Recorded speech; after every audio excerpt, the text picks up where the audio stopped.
7 bombshell, explosive, takes from Meghan and Harry's Oprah interview. A day before the release of Oprah's interview, the Buckingham Palace released a statement, stating they would launch a bullying investigation against Meghan Markle, ahead of her bombshell Oprah interview, about the allegation of Meghan bullying staff at the royal residence. However, the idea that Meghan would cause such distress to her staff as to cause them to quit sounds a little far-fetched, considering Meghan was seen numerous times hugging and exchanging warm greetings with ordinary palace staffs, something other royal members rarely do. This was in line with another similar bullying story the British tabloid had circulated, in which they wrote how Kate was reduced to tears by Meghan's ill manners. During the Oprah interview, however, Meghan expressed affection and friendship for her sister-in-law and admitted that Kate was a nice person, who apologized to her, and who gave her flowers, after having a misunderstanding during a pre-wedding ceremony. This interview showed that Meghan was not angry with Kate. It seems that Kate Middleton had failed to show adequate support for Meghan and was seen giving the cold shoulder to Meghan during their final official royal engagement. Neither William nor Kate offered any warm greetings to Harry and Meghan. Meghan suggested that someone in the royal family expressed concern about how Archie would look like, and this caused outrage among many American viewers. But while any negative comments about race is most certainly abominable, it is possible that Meghan became a little sensitive about matters relating to her mixed heritage. As a biracial woman, she might have misconstrued what a royal family member might have said. It is normal for family members to wonder whether a child would look like the mother or father. Grandparents always ask if a baby would be brunette or blonde. All families discuss these issues and it may have been casually mentioned. There were many criticisms about why Meghan and Harry exited the royal family and stepped back from royal duties. However, there is a possibility that this decision had not been theirs. We will never know for certain if it was the royal family that ordered him to leave, and they claimed to quit in order to save face. Well, for now, this is a speculation, but we will know more if there is another interview around the corner. The theory that the Megxit may not have been entirely Harry and Meghan's decision is due to something Meghan and Harry mentioned during the Oprah interview. Meghan mentioned that when she was pregnant with Archie, some royal family members said the newborn would not be given a title, would not be a prince, and would not receive royal security. This caused considerable distress to the expecting parents, and Harry and Meghan became worried about the safety of their unborn child. After Archie Harrison Mountbatten Windsor was born, royal press statements suggested that the Duke and Duchess of Sussex wanted their child to have a normal childhood and therefore did not want a title for him. During the Oprah interview, Meghan claimed she felt it was Archie's birthright to be a prince and the decision not to give him a title was not theirs.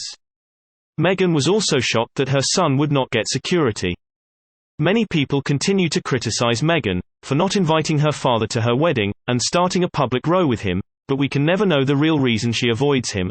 It is no secret that her mother and father got separated and Meghan lived alone with her father. She may have been a victim of psychological or physical abuse at some point, and this may have caused her to distance herself from her father's family. Her own white father and his family may have expressed racist ideology during her youth, and this could have caused Meghan to become overtly sensitive about this topic. During the interview with Oprah, however, Meghan insisted she loves her grandparents and would always take care of them, and this familial bond was extended to having warm connections with the Queen.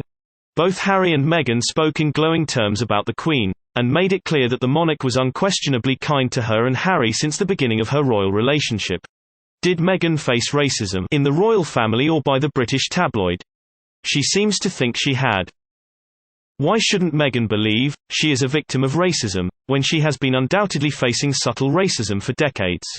Her half-sisters and brother, who are while Americans, expressed negative thoughts about Meghan after her wedding announcement, and wrote disparagingly about her life.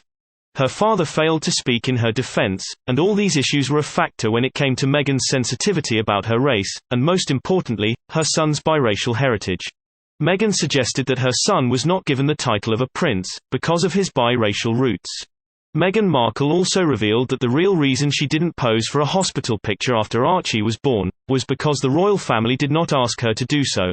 It was considered a tradition for royals only, and since Archie did not receive a title, he did not earn the privilege. Many internet users criticized Meghan at that time, claiming she was abandoning long-standing traditions, but little did they know it was not her choice to pose on those historic stairs. In the interview, the couple declared unconditional love and affection for the royal family, and even mentioned that William is still loved by them very much. This statement sounds promising, and we can hope that soon, Kate and William will take the initiative to extend a warm hand of friendship to Harry and Meghan and make peace again. It is possible that if William and Kate even called or agreed to speak with the young couple, at least once, all familial sadness would have evaporated. A lot of critics complained that the timing of the release of this Oprah interview was poor, and this is probably correct. However, both Harry and Meghan had suggested earlier that they did not control the time of the release of this interview. The American television, CBS, determined when it would release this.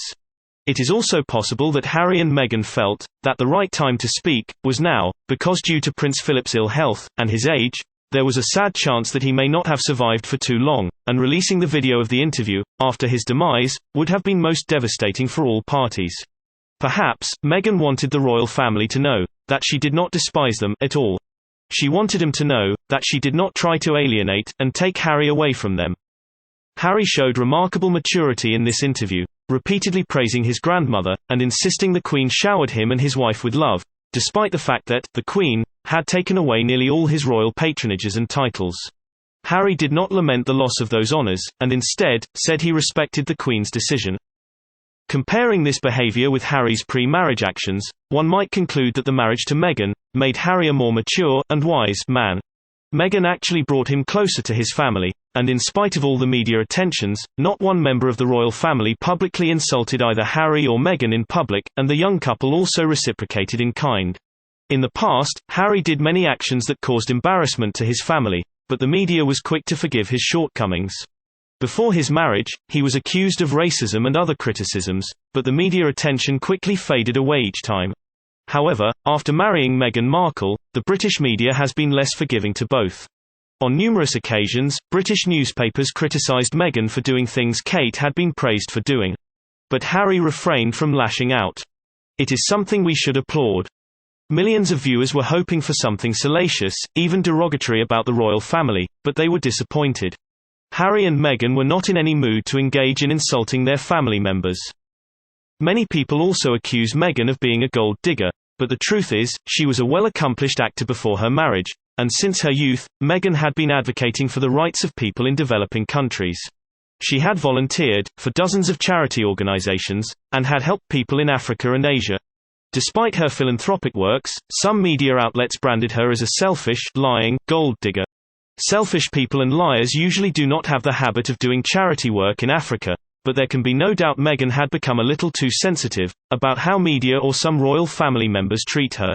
But considering her family background, it is understandable that her race made her a little too sensitive about some topics, such as Archie not receiving royal security, presumably due to his mixed race. If Meghan had been a white American woman, she may have ignored most of the media attacks aimed at her, and both Meghan and Harry may never have exited from the royal family, of course, assuming they had decided to leave on their own accord. This interview could also be considered to be one of the finest works of public apology, and an offering of peace. Both Harry and Meghan appeared to work very hard in mending their family relationships. Meghan went out of her way to make sure the world knew that Kate was a very nice person, and that they hold no grudge against each other. Harry repeatedly professed love for his father and brother, and promised that space and time will heal all misunderstandings and make them loving again.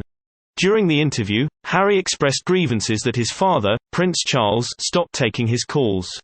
However, we don't know the reasons behind the supposed avoidance, and it could be as simple as Prince Charles being genuinely busy. The Crown Prince had always been a pillar of support for both William and Harry, and for many years, Charles was an understanding and supporting single father, looking after his boys. He never reprimanded for the teenage excesses, or occasional scandals he carried out.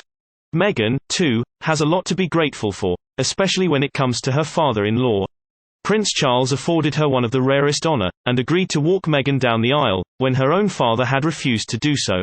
Both Meghan and Harry should have, perhaps, expressed a little more gratitude to the gracefully aging Prince Charles. Harry's mother, Princess Diana, had gone through a lot of emotional strain as well, but she did not always react as sharply or desperately as Meghan, because she was not a woman of color. Due to her biracial background, Meghan is more sensitive about possible racism in British society. However, this interview allowed him to officially mend their relationships, and they expressed love and respect towards their family. The Oprah interview was almost an open apology to the royal family. Now, the Buckingham Palace has a chance to finally forgive them as well. Stay tuned for other unique perspectives on the royal family.